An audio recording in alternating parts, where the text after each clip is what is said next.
6 couples with real issues. We need to start making love again. 6 problems. We just don't do it enough.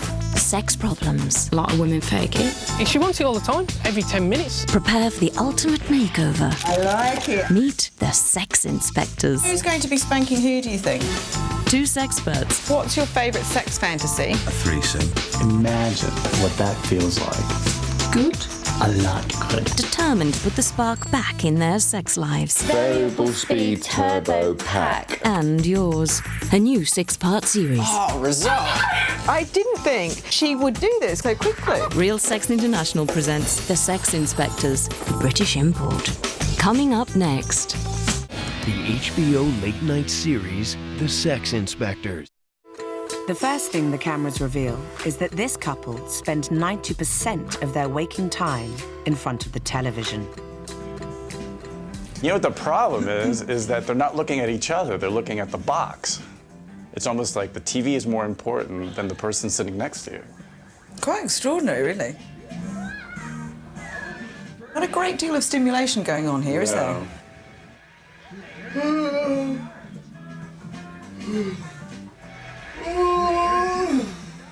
What is wrong with him? I don't know, but he's making me tired. I know! Hold me.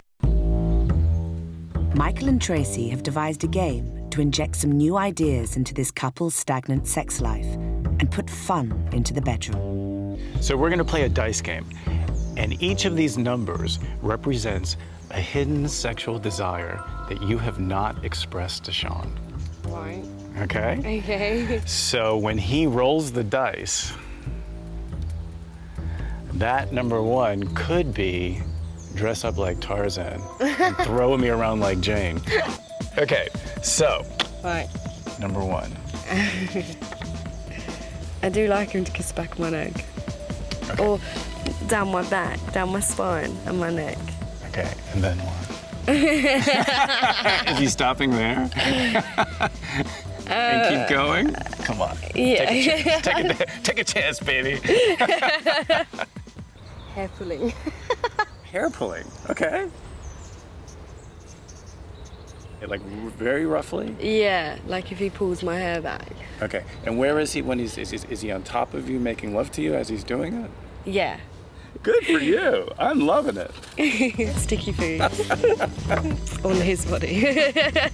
Okay, sticky so that foods. I can lick it off. So you can lick it off. Okay. Yeah. Okay. Final one. Think very carefully. I want to be tied up. Okay, you want to be tied up? Yeah. Hands together over your head. Yeah. So I can't move my arms. Tie my hands. Boy, he is going to be the happiest man in Croydon.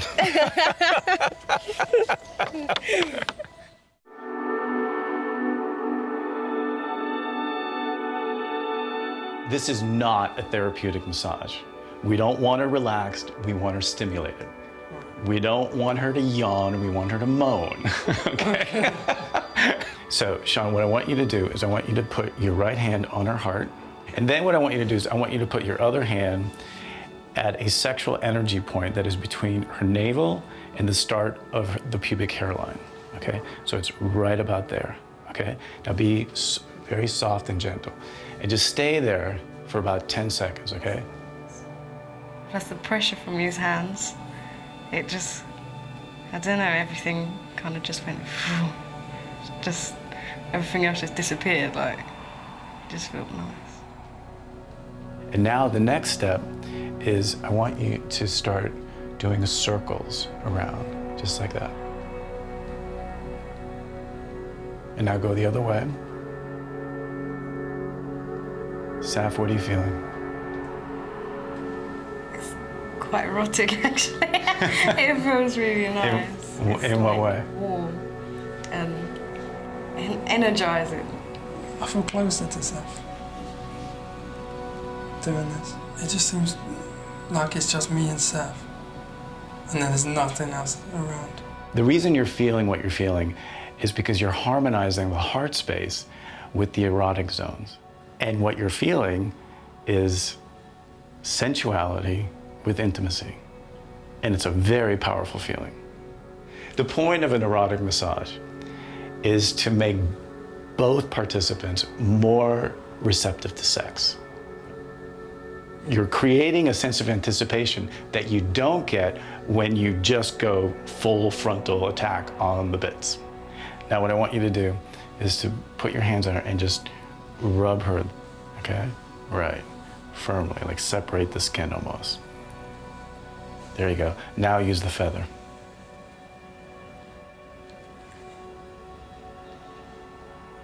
Saf, do you notice the contrast in the feelings? Yeah. Do you see how it heightens the experience? It's tingly. When it's down my spine, it's all tingling. When you go from heavy pressure to this very, very light and airy feather, okay? That's what you want to do. It's tease, touch, stroke, glide, trace. All of those things are going to make her want to want. That's really nice. I feel really good and open and relaxed, and not relaxed in like a sleepy way, in like an energetic way, and closer to Sean. Yeah, this has definitely got me very in the mood. Would you guys have sex after this? Yes.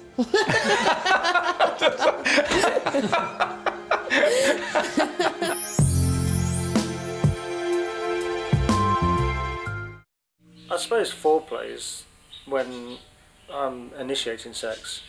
You know, it's quick fondling the boobs, sticking my hand between her legs, getting her to respond to me. Notice the words that he used. Sticking my hand in between her legs. That is his definition of foreplay. He's only affectionate when he wants to have sex. Which is all the time. Right. So what happens is that there's a connection made in her mind that affection means he wants sex. And so she's going to shut down completely, and she's not even going to be receptive to an affectionate gesture. With a sexual standoff at its height, Simon and Olivia have had penetrative sex only 10 times in over a year.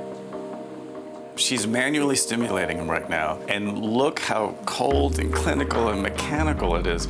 I mean, there's just something, they're not even looking at each other. She's doing it as a duty. Infidelity is the cause of 1/3 of all breakups. But even suspicion and doubt can cause havoc in and out of the bedroom for those who decide to stay together. They don't realize that both of them are contributing to the problem. All they can see is the other person's contribution to the problem. And it very much is like, if you're not going to do that, well, I'm not going to do this. And if you're not going to do that, well, I'm not going to do this. And it's just going round and round and round and round, and it's not getting them anywhere. The big elephant in the room right now is the perceived infidelity. We don't deal with that. We can't Everything deal with else is pointless, yeah.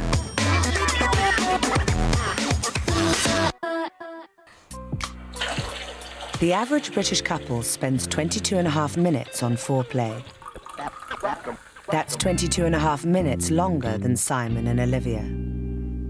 Having a bath together is a great way to reintroduce intimacy.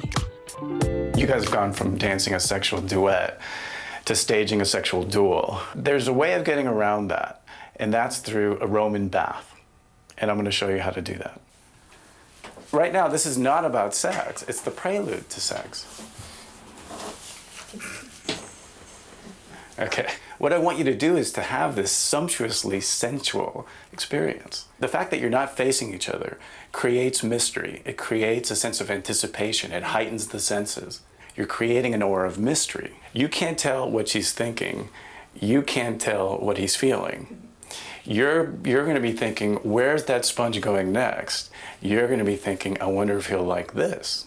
And then what I'm going to ask you to do is to switch roles so that you become the giver. Because what we're aiming for is sensual reciprocity, to learn how to give and to learn how to receive.